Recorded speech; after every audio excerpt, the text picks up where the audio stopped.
Chapter 2, Part 3. Death Cannot Touch You, the Indestructible Self, 2:21-30. Scene: the battlefield of Kurukshetra remains frozen. Dust lingers in the air, soldiers wait, and destiny holds its breath. Krishna looks at Arjuna, not as a general looks at his warrior, but as a teacher looks at his student. The conches are silent, the bows are lowered. Between them unfolds not a war of arrows, but a war of understanding. Then, what has happened so far? Arjuna, the great warrior, collapsed under the weight of grief. Krishna has begun lifting him with timeless truths. The Atman is eternal, the body temporary, and sorrow misplaced. In verses 2:11-20, Krishna declared boldly that the soul cannot be cut by swords, burnt by fire, drowned by water, or dried by wind. But now, in verses 2:21-30, he deepens this vision. Krishna is not only telling Arjuna what the self is, he is reframing what death itself means. Death is not an end, only a passage. And for the one who sees clearly, fear dissolves, and duty becomes possible again. Now, let me ask you something. Have you ever lost someone dear? Or maybe felt anxious about your own future, your own mortality? Did those moments make you panic or freeze or cling harder to things you cannot hold forever? Pause for a moment. Think about your answer. If you feel comfortable, share it in the comments, because your story may give strength to someone else who is watching this video. Krishna's wisdom in these verses speaks directly to that fear. He doesn't dismiss it, he transforms it. He whispers, "You are not the body that dies, you are the self that remains." Imagine the power of that clarity in today's world. When uncertainty grips us, whether it is job insecurity, illness, sudden loss, or even global chaos, what if you had an anchor inside you that nothing could touch? How would you live differently if you really believed that at your core, you are indestructible? Backdrop. Think also about Arjuna's position. He is not alone. Behind him stand elders, family ties, memories of Draupadi's humiliation, the voices of Bhishma and Drona, the cries of future generations waiting for justice. Behind Krishna, too, stands destiny itself, the dharma of the ages, the future of humanity's understanding of yoga, karma, and equanimity. This is not just one warrior and his charioteer. This is the guru-disciple dynamic at its most sacred moment. Arjuna is every seeker who has broken down. Krishna is every teacher who steps in, not with pity, but with clarity. Philosophical seeds. In these 10 verses, 2:21-2:30, Krishna plants some of the deepest seeds of the Gita. Atman, the self is unborn and undying. Dharma, a warrior must act but with wisdom. Karma Yoga, act without fear of loss, for the real you cannot be harmed. Equanimity, balance in the face of life and death. Sankhya, clear vision that separates the eternal from the temporary. Yoga as union, aligning human action with cosmic truth. Do you see how each seed is not just philosophy, but a practical tool? Even today, when faced with change, failure, or grief, these truths can be lived, not just studied. Focus. The theme of this section can be summed up in one line: act from what cannot be destroyed. If you act from fear, hesitation will bind you.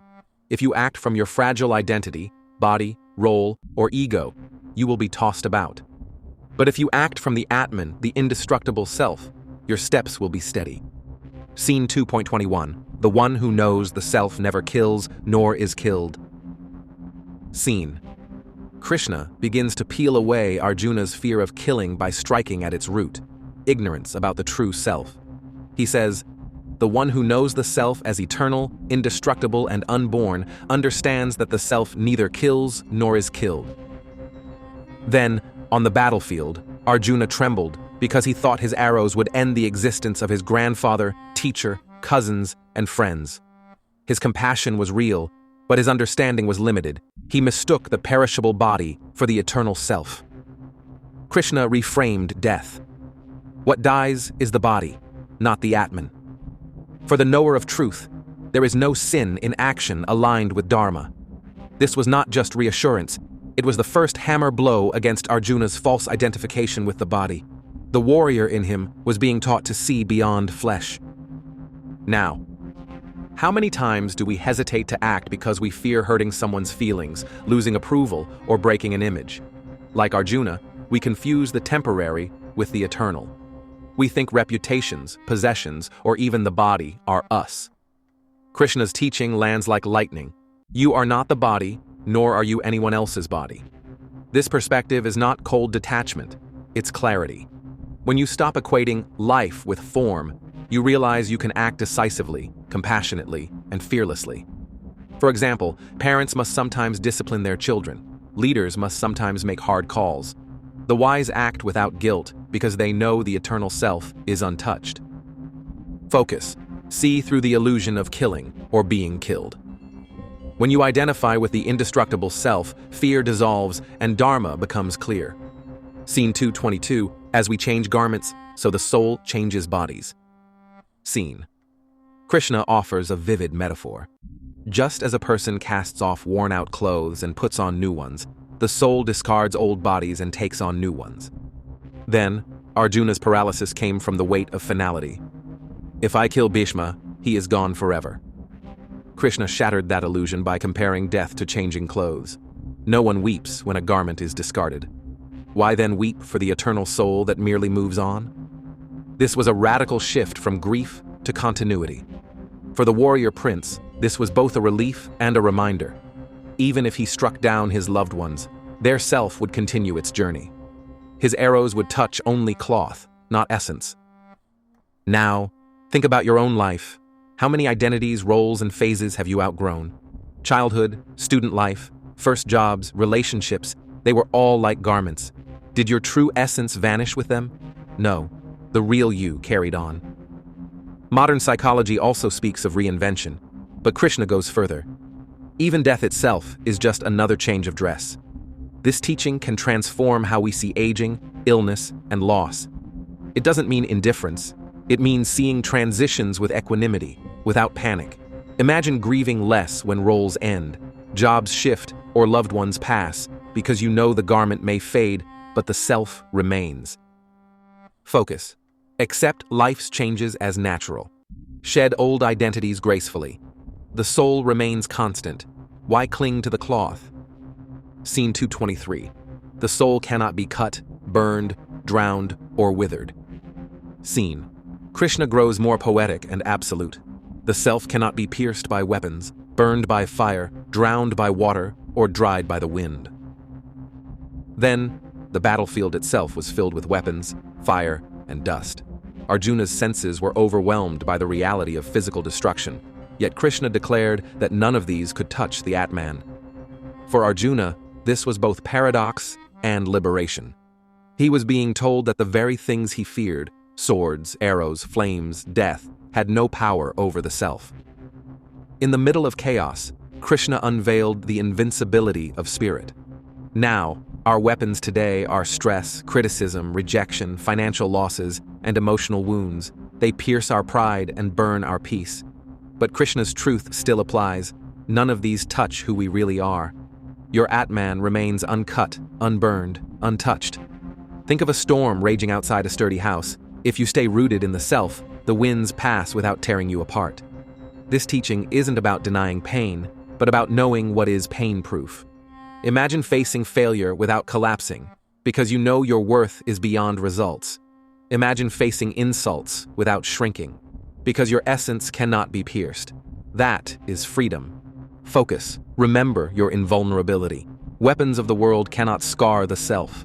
Act with courage, knowing you are untouchable. Scene 2.24. All-pervading, stable, immovable, eternal.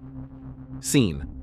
Krishna describes the self as stable, all-pervading, immovable, and everlasting. Then, to Arjuna, who saw warriors moving, dying, and collapsing in fear, this description was striking.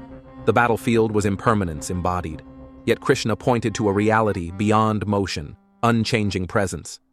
The self is everywhere, yet unmoved.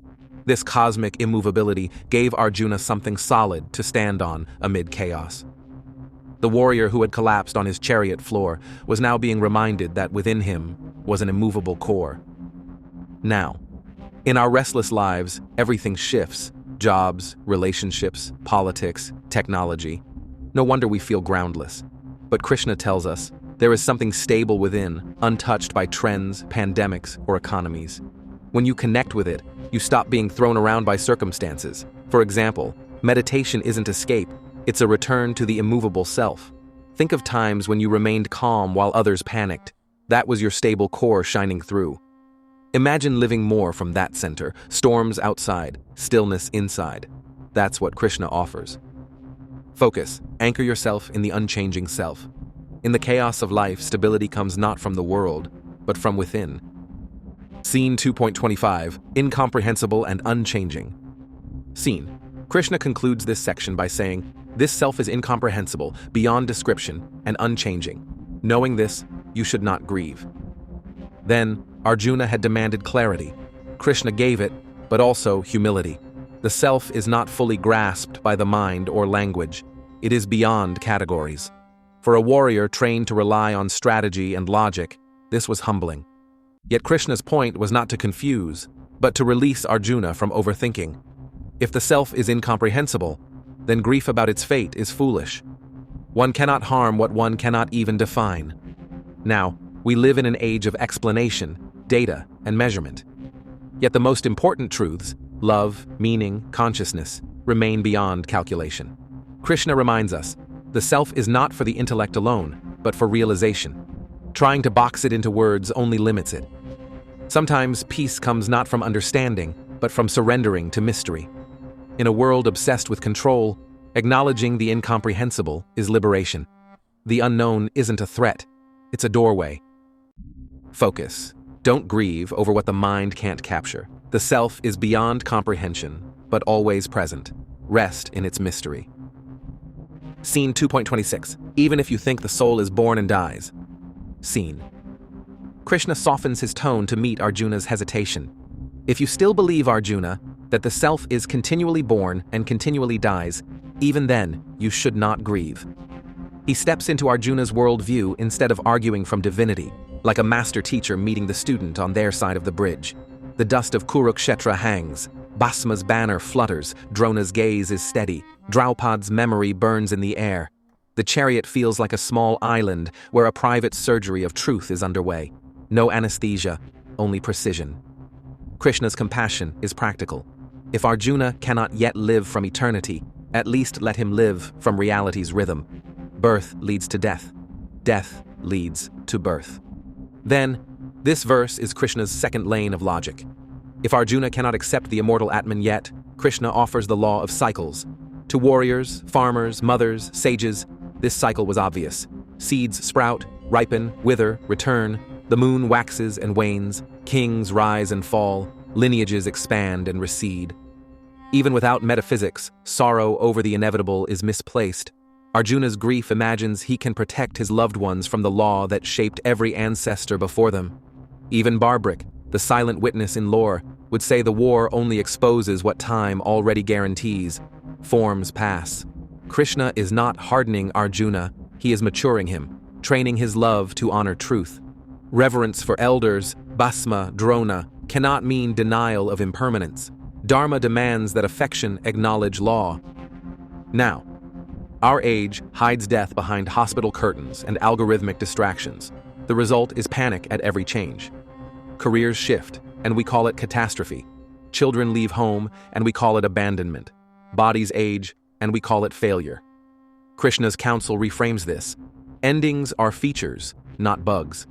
The parent who clings smothers, the leader who fears change fossilizes. The seeker who resists cycles confuses comfort with compassion. Try this experiment. Name one major grief you carry and ask, is this fighting the tide? If yes, honor the love and release the resistance. In families, let seasons turn. The elder becomes the blessed dependent, the child becomes the steward. In work, accept sunsets so that sunrises can find you. When you cooperate with cycles, memory becomes gratitude, not a prison. Focus. Accept impermanence as a discipline, not a slogan. Write one sentence you will practice this week. I will stop resisting Kam's natural change. Then act. Archive the file, bless the child leaving, restructure the team, close the chapter. When love aligns with law, grief loosens its grip, and duty becomes clear. Scene 2.27. For the born, death is certain. For the dead, birth is certain. Scene. Krishna's voice grows diamond clear. For one who has been born, death is certain, and for one who has died, birth is certain. Therefore, do not lament the unavoidable. Arjuna's knuckles whiten around a bow he cannot lift. Across the field, elders he reveres stand ready. Destiny watches like a held breath. Krishna does not console, he calibrates. He names what no warrior may ignore: certainty. Then, in Vedic culture, certainty of the cycle wasn't morbid, it was orienting. Rituals, governance, inheritance, even education assumed life's rhythmic brevity. Kings prepared heirs, elders prepared exits, students prepared service. Arjuna's greatness has never been in denial, but in alignment. Yet grief has bent his horizon. He argues as if death is a glitch to be postponed by kindness. Krishna cuts through the fog. Compassion cannot veto certainty. To weep at sunset because you loved daylight dishonors both. A Kshatriya's tenderness must not mutate into timidity. Draupada's honor still demands redress. The people still demand justice. Future citizens deserve the order that principled action preserves. Certainty is not cruelty, it is context. Now, we design lives as if permanence were an option, then shatter when bodies fail, markets pivot, roles end. Remembering death daily is not depressing, it is clarifying. It edits pettiness, accelerates forgiveness, upgrades priorities. Practical shifts. Schedule the medical checkup, write the will, teach your team to operate without you, say what must be said. In relationships, let certainty produce tenderness. Fewer petty fights, more mindful presence. In leadership, let certainty produce stewardship. Document, delegate, develop. Stoic calendars and ICU wards agree with the Gita. Memento mori is a productivity tool for the soul. Focus. Treat certainty as teacher. Ask each morning, if this were my last year, what would I protect, repair, and produce? Then do one act in each category today. When you live with certainty, fear becomes fuel and love becomes urgent. Scene 228. Unseen, seen, unseen. Why grieve the middle? Scene. Krishna widens the lens. Beings are unmanifest before birth, manifest between birth and death, and unmanifest again after death. Why grieve over this? The line of warriors blurs into a tide. Arrivals from the unseen, brief visibility, returns to the unseen. Arjuna's focus had shrunk to faces he loves. Krishna returns him to the ocean those waves belong to. Then, this is Sankhya's clarity in poetry. The seen is a small window, the unseen is the mansion. A child appears, as if from nowhere, an elder disappears, as if into nowhere, yet both belong to a continuity the senses cannot map. Shraddha writes, ancestral remembrance, lineage duties, every practice assumed the unseen is real. Arjuna's grief treats visibility as existence and invisibility as annihilation. Krishna reverses it. The self is presence that occasionally becomes perceptible. Bhasma and Drona, visible now, were not non-existent before, nor will they be afterward. Dharma judges the conduct of the middle chapter, not the eternity of the author. Now, we grieve endings as obliterations, a job lost, a relationship closed, a role retired. But notice how unseen continues. Skills remain, love's imprint remains, character remains. The you that watched childhood photos is still watching. Even neuroscience's story of neural plasticity bows to a witnessing continuity. Practice honoring the unseen. Keep ancestor stories alive at the dinner table. Preserve values more than valuables. Teach children the why behind family rituals. Document lessons learned when projects end, so wisdom survives the visible form. When the unseen is honored, the seen becomes sacred, not desperate. Focus. Train perception to respect what eyes can't hold. When endings arrive, ritualize transition. Tell the story, name the gains, bless the next phase. Grief softens when you remember the visible was always a visitor. Scene 229. The wondrous self. Spoken of, heard of, seen, rarely known. Scene. Krishna's tone turns tender. Some behold the self as wondrous, others speak of it as wondrous, others hear of it as wondrous. Yet, even after hearing, few truly know it. The battlefield becomes a classroom of awe. Words strain, silence thickens. Arjuna is a master of weapons. Krishna invites him to become a student of wonder. Then, this verse humbles scholarship and heroism alike. Epic deeds cannot substitute for self-knowledge. Fluent talk about the Atman is not realization. Bhasma's vows, Drona's mastery, phenomenal, but realization is another order. The guru-disciple dynamic sharpens here. Revelation requires surrender more than IQ. Krishna is saying, Arjuna, let astonishment clean your lens. In the great stories, breakthroughs follow wonder. A rishi falls silent under the night sky. A prince pauses at a funeral pyre. A mother watches breath move in a newborn. Then something shifts. The mind stops gripping and begins receiving. Now, our era overdoses on information and starves for realization. We binge podcasts on spirituality while skipping the practices that open the heart. Move from about to of. 5 minutes of unmoving breath. 1 page of scripture read slowly. 1 act of service without witness. Let nature tutor you. Watch a sunrise without photographing it. Sit by a tree and count your breaths to 50. Stare at the night until the mind bows. Let art tutor you. A raga without multitasking. A painting without captions. Wonder is a muscle. Train it and the self becomes felt, not merely described. Focus. Replace explanation with encounter. Schedule a daily appointment with awe. Same time, small practice, no performance. Realization grows where wonder is watered. Scene 230. The indweller is untouchable. Do not grieve for any being. Scene. Krishna seals the section. This embodied self present in the bodies of all is ever indestructible. Therefore, Arjuna, do not grieve for any being. The teaching widens from your kin to any being. The chariot becomes a pulpit for universalism. The same indweller looks out from Bhasma's eyes, a foot soldier's fear, a horse's breath. Then, this is not cold detachment. It is hot vision. Seeing the one self in all dissolves the favoritism that paralyzes Dharma. Arjuna's selective compassion, soft toward his own, fierce toward the rest, must become impartial reverence. To act justly is not to act heartlessly. It is to act from the self for the self in all. The Kuru crisis demands exactly this. Punish adharma to protect the many, while honoring the indestructible essence in the punished. It is why later the victors weep, feed widows, restore order. Dharma's sword is sharpest when the hand remembers whom it ultimately serves, the one wearing many forms. Now, practice seeing the indweller everywhere. In family, argue without dehumanizing, correct without contempt. In work, give feedback to the role while respecting the person. In society, seek justice without hatred, disagree without erasing dignity. Extend the circle to non-humans, pets, strays, trees you pass daily. Offer a second of acknowledgement. This is not sentimentalism, it is spiritual realism. When the same self is recognized across faces, grief changes texture, from possessive anguish to spacious compassion. You still mourn, but you don't drown. You still act, but you don't hate. Focus. Make it a habit. Before you speak to anyone, whisper inwardly, same self. Let this micro-practice guide tone, timing, and truthfulness. Acting from what cannot be destroyed, within you and within them, turns every encounter into yoga, every decision into service, and every loss into a doorway rather than a dead end. Conclusion for 2.21, 2.30. Death cannot touch you, the indestructible self. Scene. Sanjaya describes the battlefield, where Krishna's words have shifted the air. Arjuna, who once trembled with despair, now listens intently as the eternal truth unfolds.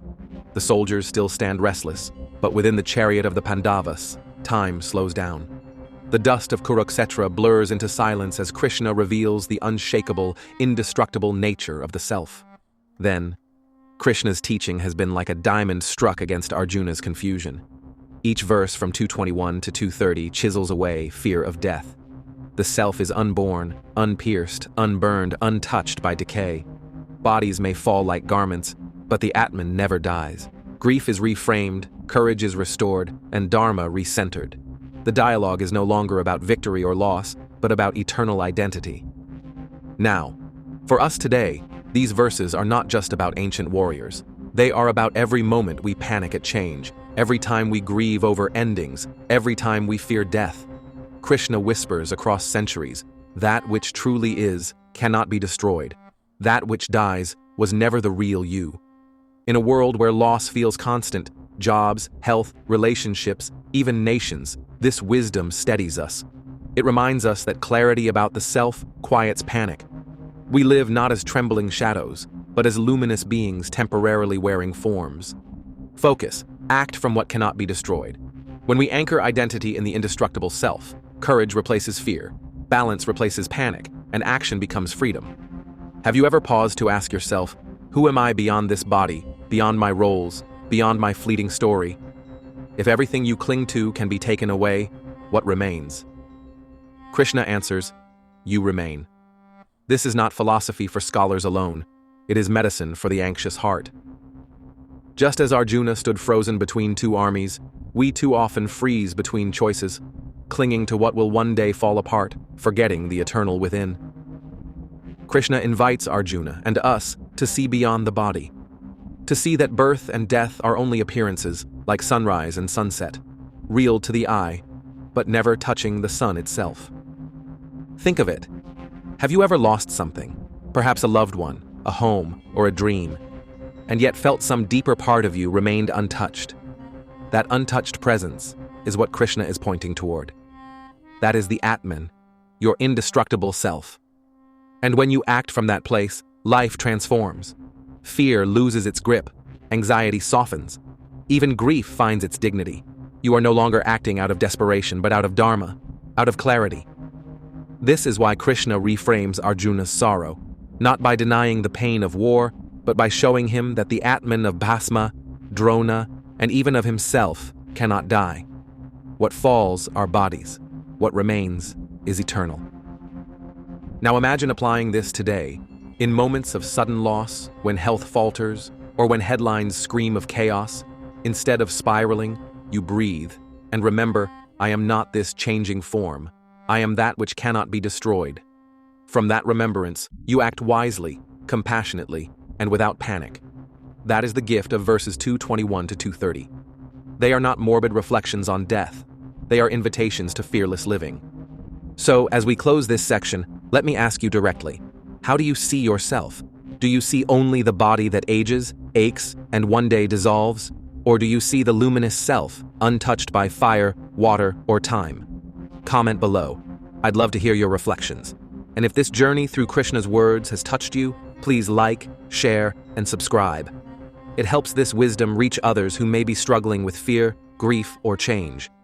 When you share, you're not just spreading content, you're spreading courage, and that is service, that is dharma, that is karma yoga. Scene. The chapter closes in silence. Krishna's chariot still stands between the two armies, but something profound has shifted. Arjuna is no longer the same man who dropped his bow in despair. He now sees a glimpse of eternity. And in that glimpse, the battlefield itself feels transformed. Then, what began with fear now rests in fearlessness. The Atman has been revealed as indestructible. Arjuna's grief is not erased, but refined. Death has been unmasked as change, not annihilation. Now, for us, these verses are like a mirror held to our deepest fears. They do not deny suffering, but they pierce through it. They remind us that the eternal self is beyond reach of decay. Focus. Death cannot touch you. Live and act with that unshakable clarity.